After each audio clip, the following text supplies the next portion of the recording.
இன்னைக்கு நான் உங்களுக்கு ஒரு புது இடத்துக்கு கூட்டிட்டு போறேன். இந்த இடம் பார்க்க எப்படி இருக்கு? கோவா மாதிரியே இருக்கு இல்லையா?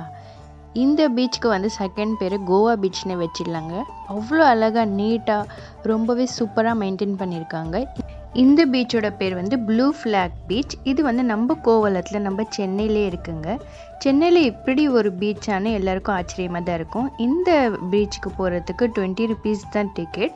பார்க்கிங் ஃபெசிலிட்டி ரொம்பவே பெருசாக இருக்குது. 4 வீலர்ஸ் அண்ட் 2 வீலர்ஸ்லாம் தாராளமாக பார்க் பண்ணலாம். இதுக்கு டைம் லிமிட்லாம் இல்லை. இந்த பீச்சுக்கு வந்து ப்ளூ ஃப்ளாக் சர்டிஃபிகேட் கொடுத்ததே வந்து இந்த பீச் வந்து க்ளீனாக இருக்குது, நீட்டாக இருக்குது. இங்கே இருக்கிற சீ வாட்டரும் வந்து க்ளீன் அண்ட் பியூராக இருக்குது. இதோட என்விரான்மெண்ட் வந்து ரொம்பவே பர்ஃபெக்டாக இருக்குன்னு தான் இதுக்கு வந்து ப்ளூ ஃப்ளாக் வந்து சர்டிஃபைட் பண்ணியிருக்காங்க. ஸோ நம்மளும் போனால் இதே மாதிரி அந்த பீச்சை வந்து க்ளீனாக அண்ட் பியூட்டிஃபுல்லாக மெயின்டைன் பண்ணுறது நம்ம பொறுப்பு.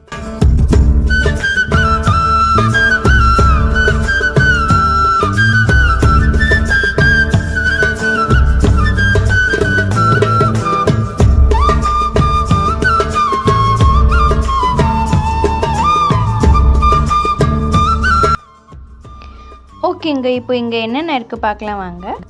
இங்கே நிறைய வந்து ஸ்நாக்ஸ் ஐட்டம்ஸ், வெஜ்ஜு, நான்வெஜ், அப்புறம் கேண்டீஸ்லேருந்து எல்லாமே இருக்குது. பக்கத்துலேயே வந்து பியூரிஃபைட் ட்ரிங்கிங் வாட்டர் ஃபெசிலிட்டியும் நம்மளுக்கு இருக்குது. இங்கே வந்து மேனேஜர் ரூம்னு ஒரு தனியாகவே இருக்குது. ஏதாச்சும் கம்ப்ளைண்ட் இஷ்யூனா போய் வந்து நம்ம கம்ப்ளைண்ட் பண்ணலாம். இங்கே வந்து கிட்ஸு ப்ளே ஏரியா இருக்குது. பசங்களுக்கு ரொம்ப ஜாலியாக என்டர்டெயின்மெண்ட்டாக இருக்கும்.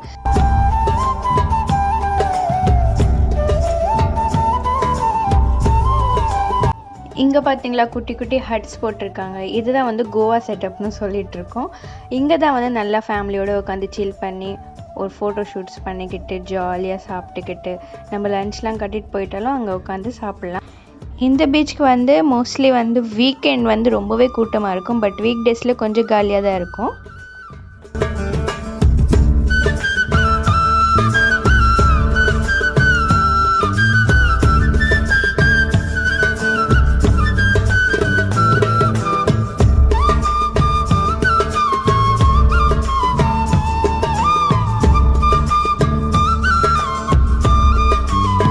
ஓகே, இப்போ வந்து நம்ம பீச்சை பார்க்கலாம் வாங்க.